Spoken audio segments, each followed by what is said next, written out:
Stupid ass. Jesus Christ. Man, legit was like, hey guys, and I was like, bro, it's not recording. I pressed the button.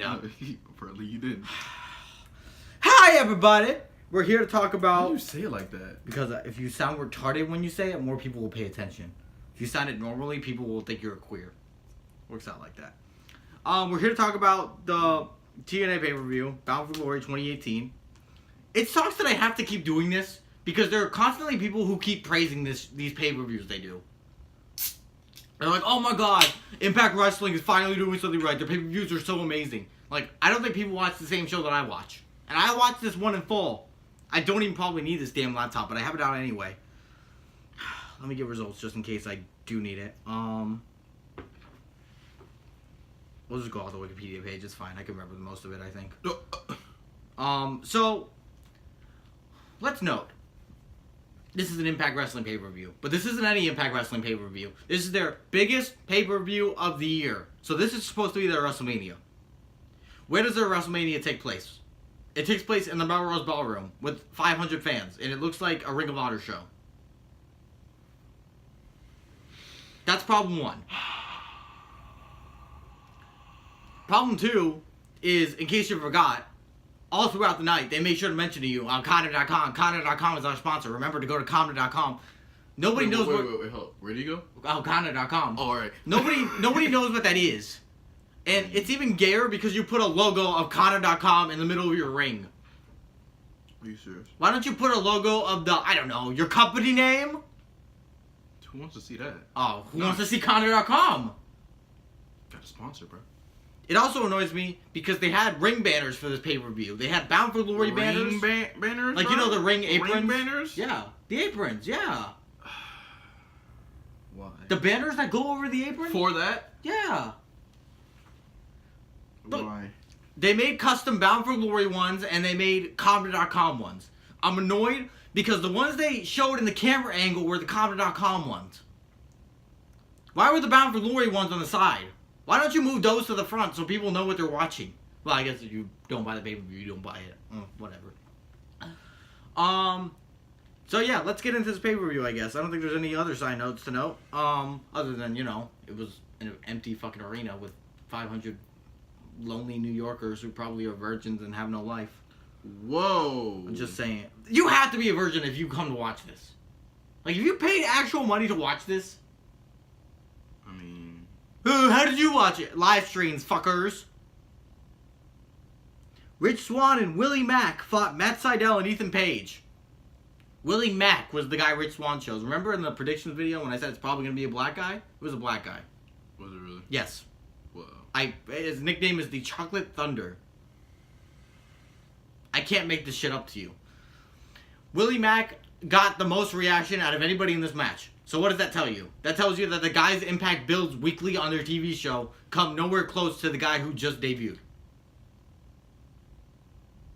I'll give you $10 if you tell me who Willie Mack is. I don't even fucking know. Okay, thank you. Nobody knows who that is. No. So, of course, these idiot New York fans, Return of the Mack! That's all they had to chant the whole match. Return of the Mack. It's stupid as fuck. I hate New York. No, you don't. You just hate the people. I hate... Yeah. So, well, not the people, right. just the people that watch wrestling. You're right. You're right. You make a fair point. Yeah, so that shit happened. Keep in mind, that's him. I don't hate people. That takes too much energy in my life. Matt Sydal... That takes a lot of energy. Kept doing that third eye shit. I don't know what that means. Ethan Page was there. He's a nobody. Rich Swann beat Matt Sydal and got the win for his team. Rich Swann? Yeah. Swanson? Wealthy Bird, whatever his name is. He'd probably be a better wrestler. Probably. Just give him that glare and then you just instantly pop out. So, I'm annoyed by this because everybody who was predicting for this match, they were like, oh, well, you can't make Matt Sydal and Ethan Page lose because they're a new tag team. What show are you watching? They can do whatever they want, bro. Rich Swann and Willie Mack are a new tag team. Willie Mack debuted on the show. Why would you have a guy debut on the show and then lose in his opening match? You know what's funny? They say like, oh no, they can't do that. Like they don't do what they want anyway. What? Even if that's so, think about what wrestling company in the world. Imagine if Stone Cold Steve Austin debuted on an episode of Raw and he lost in his first match. Well, A lot of people are like, oh, he's old, so that's why he lost. What world would we be living in? He debuted on the pay-per-view. So after this match, Willie Mack gets the chance to cut his first promo ever in Impact Wrestling. Grabs a microphone. Whoa, hold up. What's he doing? Licking the tip? No, he's trying to talk, except, Impact Wrestling sucks ass, so their microphones don't work. So, after 5 minutes of microphones not working, he finally gets a chance to say something because they get back in boot. He says, this is his first promo with Impact Wrestling ever. This is his chance to introduce who he is to the fans and why should we care about him. I'd like to thank Conrad.com for presenting this pay-per-view tonight. There's 2 guys in the front row right there. They got seats here. They got seats because of Conrad.com in the front row. The one in the red sweater, the one in the green sweater. Keep note, they didn't show the 2 people. In this segment where they're talking about those 2 people, they did not show them. Those 2 right there.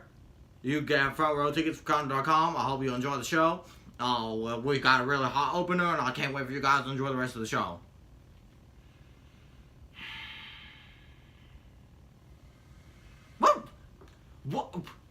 What? That was his first promo in Impact ever. So, note to self. When I think of Willie Mack, I'll think of his first promo ever in Impact being fucking catering to the sponsor they have and then trying to build fake fan appeal by saying the 2 loudest fans got into the front row. And they didn't even show the 2 loudest fans. They didn't show them until the next segment. What? Whatever. Next match was Eli Drake versus the Mystery Man. Eli Drake? Yeah, Yo, ain't that the main event? No, I'm joking. I wish, because Eli Drake is the only star on this whole fucking show. Oh, really? Yes, and of course, instead of being in the main event, he's got to do an open challenge against a nobody. Well, I was legit about the bullshit. No. So, Eli Drake comes out, he says, "Let me talk to you, dummies," and he cuts this promo. It's usually Eli Drake promo. He says something about pizza, and the New York crowd chants pizza, because they think they're cool and hippity-hoppity, I don't know. And then he asks the mystery opponent to come out, and then James Ellsworth comes out. I understand. Well, people in New York always like, oh, yo, freaking New York pizza's the best, when there's legit, so many New York pizzas. There's probably more New York pizzas than people say there are more genders. You have a New York pizza near here? Like a New York pizza shop? I know what you're saying. This is Florida, bro. I know what you're saying. I know. Go to your own state, bro. No, I know, but I'm saying there's they think New York pizza is the specialty for them. It's legit everywhere. It's stupid. Now keep in mind, I know there are maybe a handful of places in New York that are actually really good. But majority of it, when people say, "Oh, yo, New York pizza's the best," then they're probably lying or probably saying, "Oh, that New York pizza in that area." I'm willing to bet that it's some of the best down there because there's a bunch of fat asses in the crowd, so they have to be eating something. Don't you mean up there? Whatever. James Ellsworth comes out, and so James Ellsworth's the mystery opponent. James Ellsworth, the guy who was on SmackDown 3 months ago, teaming up with Carmella with no chin. Now he's here. The guy who beat AJ Styles 4 times. Now he's on Impact. Are you so excited? This was supposed to be the huge, surprise moment of the day for them. They were supposed to be like, "Oh, James Ellsworth is here. I hope everyone cheers." The next thing that happened was a "Fuck you, Ellsworth" chant. So they chanted, "Fuck you, Ellsworth," because nobody likes him. And then Eli Drake said, "See, even they don't like you." So Eli Drake... That's not his actual name. Eli Drake became the good guy. Because if your name... Wait, is that his first name? His actual wrestling name? Eli Drake? Or James Ellsworth? James Ellsworth, yes, that's his actual wrestling name. Oh, okay. He came out to a Titantron that said, "I'm a James Ellsworth guy." Okay, that's his last name. Because, if your first name was Ellsworth, ooh, you getting roasted. So, Eli Drake became the good guy instantly. In this segment, they booked for Eli Drake to be the bad guy and gain more heat. Because Impact's a bunch of retards. James Ellsworth tried getting the New York crowd behind him. "I like pizza too!" That's what he said. And Eli Drake just roasted him and beat the shit out of him and then won the match and the crowd cheered. So it defeated the whole purpose of the segment they booked. Then he said, "No, I wanted the toughest. I wanted Hall of Fame material." And then Abyss came out and he slammed into a table. Why are we wasting Eli Drake like this? Especially, why are we wasting him when the New York crowd clearly loves him and you're trying to make him a bad guy? Chin fought Taya Valkyrie in a knockouts title match. This lasted fucking forever, and I could not give a shit because there's no story. The story is Taya Valkyrie appeared on a TV screen, said she was getting a title match, and then Chin face accepted. Great. I don't care. Bro, these names, bro. So, Chin face won the match. Who cares? There was one moment that really annoyed me, and this is only in TNA moment. Taya Valkyrie was supposed to win the match, but Tessa Blanchard was holding on to the ring apron or whatever, and she pulled it off and onto the ring mat while Taya Valkyrie dragged her back in. Then she hit her finisher and pinned her, but the referee was so focused on making sure the ring apron was okay that he missed the count. That was supposed to be their screwball finish. That's what was supposed to be what cheated Taya Valkyrie, because the ref was too busy readjusting the ring apron. Okay. Eddie Edwards was supposed to fight Moose in a match. Eddie Edwards came out. Moose came out. Moose had hoes with him. Isn't Moose legit? He's got 3 black women beside him. And then they left. Okay.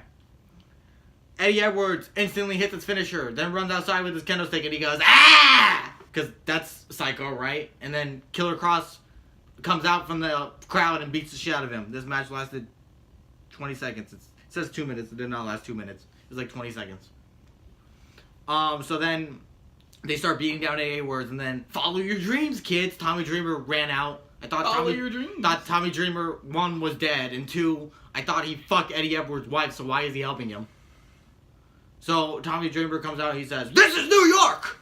If you want to fight, we're gonna brawl." So this match that they built up to for 4 weeks on Impact turned into a tag team match out of nowhere. It was Eddie Edwards and Tommy Dreamer versus Killer Cross and Moose. They had a boring tag team no disqualification match, I guess, even though I didn't think it was a no disqualification match, but they used weapons and nobody got disqualified, so I guess it had to have been.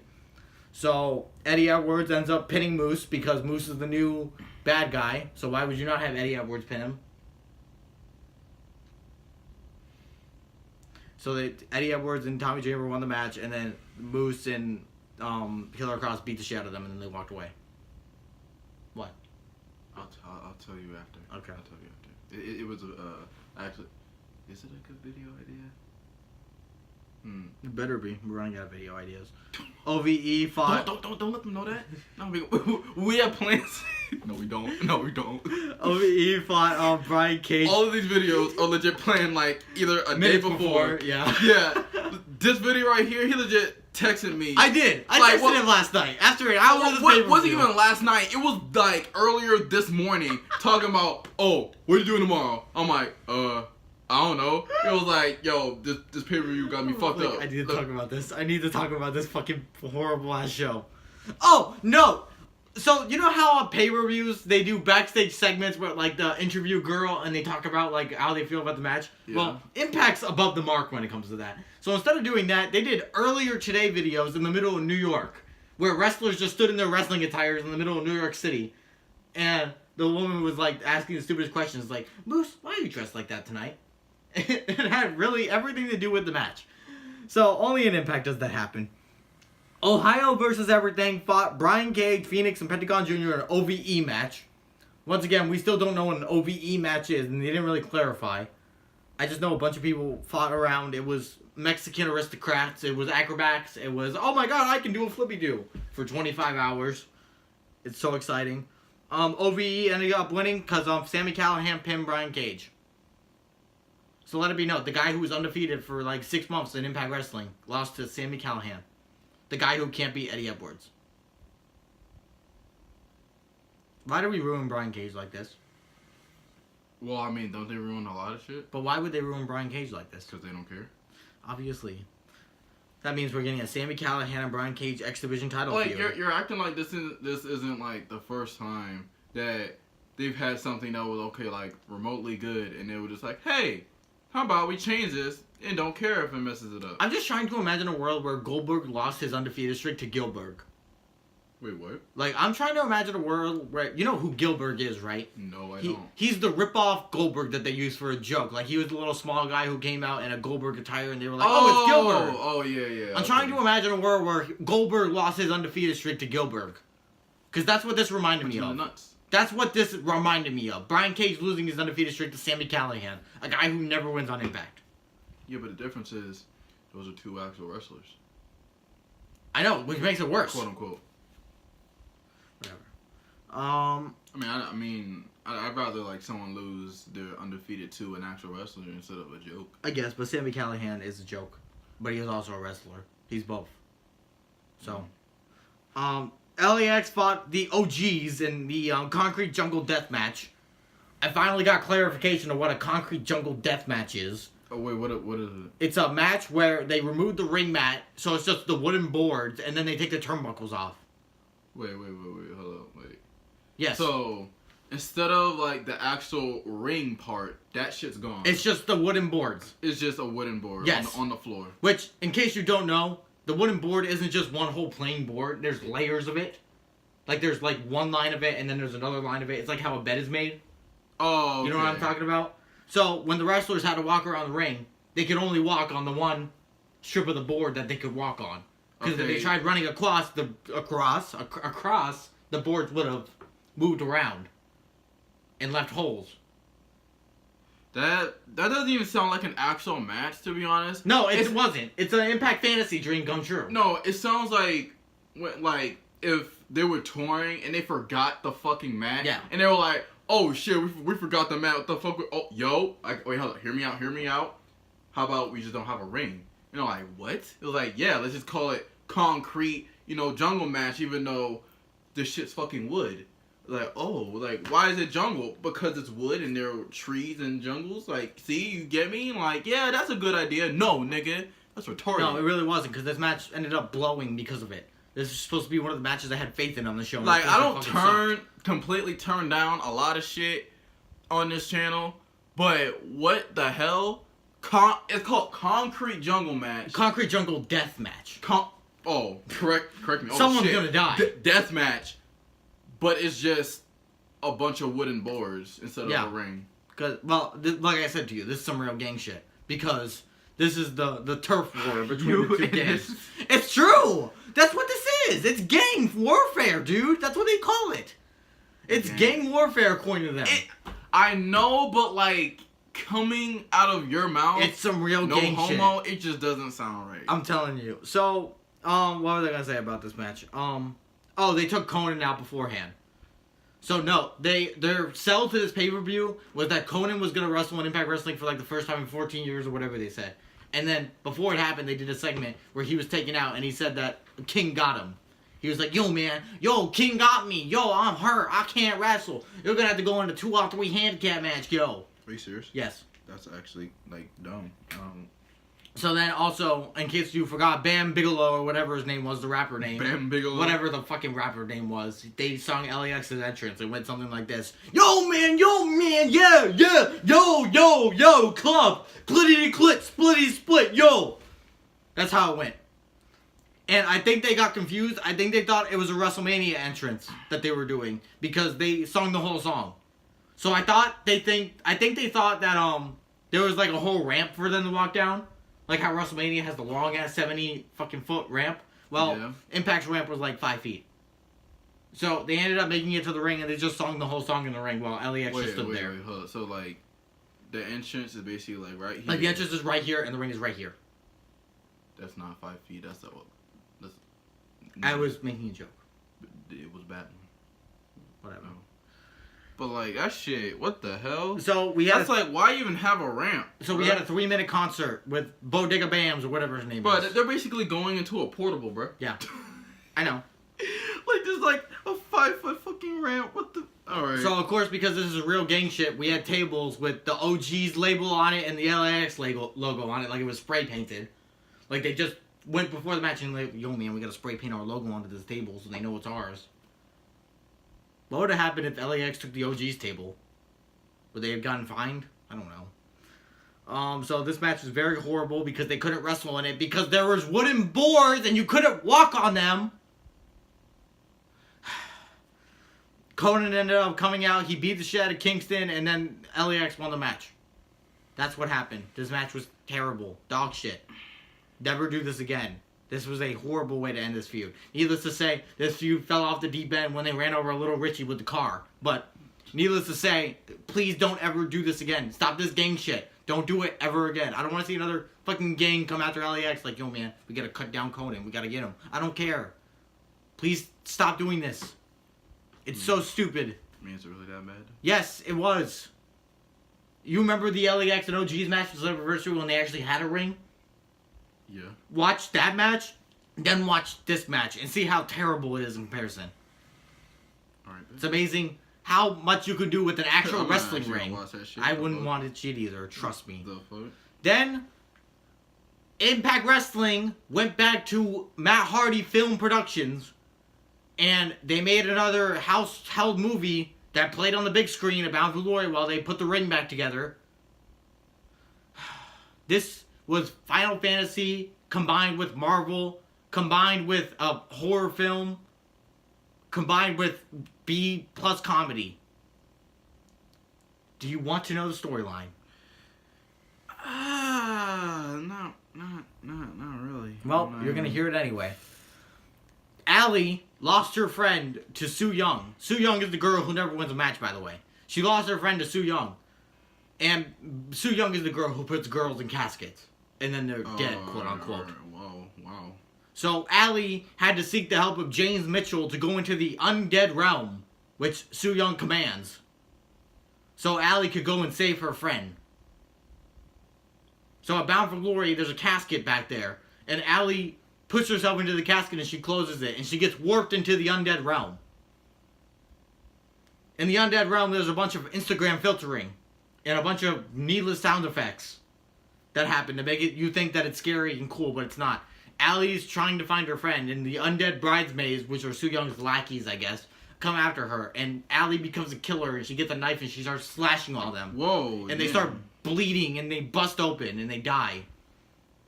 So at this point, Impact Wrestling turned into CIA.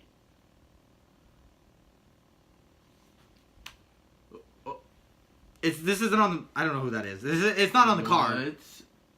This was just a segment they aired on the big screen. Nah. What? Hold on, go back to... I think it was Stevie Richards or Rhino or something. I don't know where it was. It was still like Sam something. I don't know where it was. Damn. Cause like, I don't know if you saw the movie The Fifth Element, but that dude looks just like a character from that. I swear to God. Oh, rip. Oh, I lost him. I don't know where it went. Well, just like my will to watch this show anymore. So, well, you never watched it to begin with. Exactly. Exactly. So, Allie's out here. She's killing bitches. She's taking names, whatever. And then she finds her friend, Kira Hogan. And she's in the casket or whatever. And then Su Yung comes after her. So, she has to fight Su Yung. And then she kills Su Yung with a knife. And then she grabs Kira. And they go towards the exit. And then... Killed her with a knife? Really? Yes. Yeah, because Allie's a killer now. So did they do that fake shit where they like put it in between the arms? No, she slashes the neck and then blood comes out of the neck and then they die. Yes.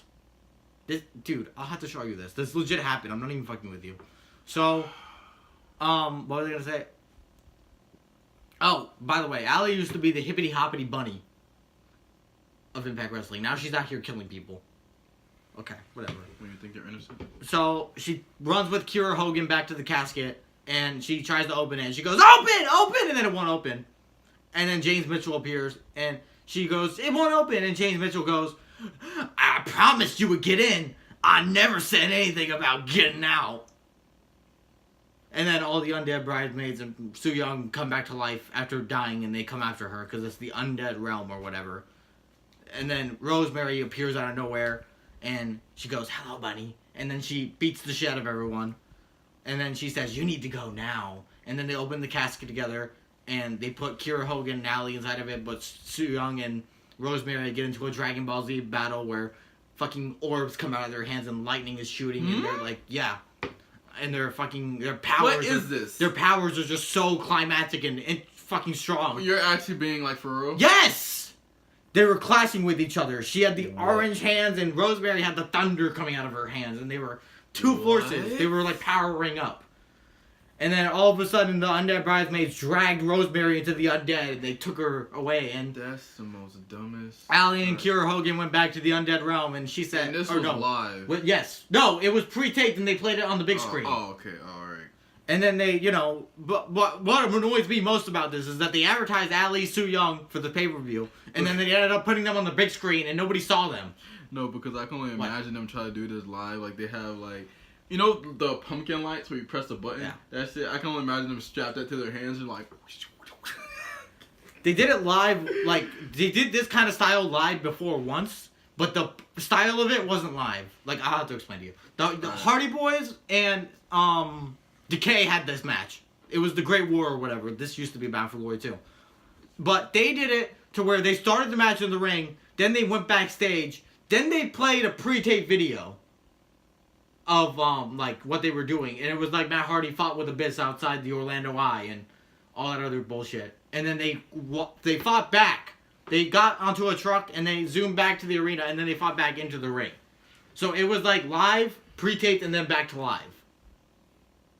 You know what I mean? Yeah.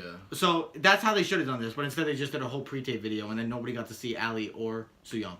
So why did you advertise them for the pay-per-view? I don't. Anyways, Ali and Kiera Hogan returned from the undead realm alive. Thank God. Oh my God, I was so nervous. Whoa! Someone gave him a senzu bean. And then Ali wanted to go. That's not the right shit. There was some Dragon Balls. There we go. Ali wanted to go back and save Rosemary, and Kiera Hogan was like, "No, you gotta leave her behind." And she was like, "It's okay." And Ali goes, "It's not okay," in a demonic voice. So I guess Ali's given into the darkness or something. I don't know. I have to show you how G-rated this is. So are you? I know. I'm not gonna watch this. So no, you're not gonna watch it because I'm gonna show you it. Oh yeah. Oh, okay. I meant like, are you gonna watch the show again? Am I gonna watch Impact again? Yeah. No, not that. I don't watch Impact TV. I watch the pay-per-views, and this pay-per-view sucked ass. The main event was Johnny Impact and Austin Aries for the world title. Note, this is their main event. When did they build up to the main event to? You guessed it, on the pay-per-view. Second match in on the show. Well, we want to take you back to issues between Austin Aries and Johnny Impact. Then they take us to TMZ Live. Because I guess they had a segment on TMZ Live. Why did they have a segment on TMZ Live? Who in the TMZ office decided, man, we need to call Johnny Impact right now. We need to get his thoughts about this. Who decided that? So there's a TMZ Live segment legit airing on Impact with the two host guys, and they're talking to Johnny Impact and his wife. And we're supposed to believe that this feud with Austin Aries is real. And that there's actually real personal feelings between them. Boy. And they're actually fighting each other because they both hate each other. So they have a 21-minute match, and whatever. A lot happened. I don't care. Johnny Impact ended up winning the world title because, he threw Kongo Kong into a pool, so he deserves it. And then Austin Aries, after he got hit by Johnny's move, he just stood right back up. He flicked the fans off. He said something to Don Callis. He said, "Is this what you wanted?" or something, and then he walked away. So he no-sold the fucking finish. And then they were like, oh, is he shooting? Is he shooting right now? Is Austin Aries shooting? What, like actually shooting? First of all... Or was he actually doing the dance shoot? No, like the fucking shooting in Impact Wrestling and wrestling worldwide, shooting is when you do something off script. Oh. It's stupid.